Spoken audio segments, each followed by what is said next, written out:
I am going to. I'm gonna. আমি ইংরেজি শিখতে যাচ্ছি। I'm gonna learn English. আমি বই পড়তে যাচ্ছি। I'm gonna read books. আমি ঝগড়া করতে যাচ্ছি। I'm gonna quarrel. আমি গান শিখতে যাচ্ছি। I'm gonna learn music.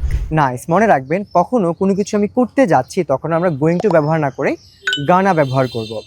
এখন আপনারা সবাই gonna দিয়ে 5টি সেন্টেন্স কমেন্ট করে জানাবেন। 1 2 Wanna. আমি ইংরেজি শিখতে চাই। I wanna learn English. আমি বই কিনতে চাই। I wanna buy books. আমি তোমার সাথে ঘুরতে যেতে চাই। I wanna travel with you. আমি তোমার সাথে কথা বলতে চাই। I wanna talk to you. 1 2 কে এখন থেকে আমরা Wanna বলবো। Me. গিভ মি না, বিদেশিরা গিভ মি কে গিমি ব্যবহার করে।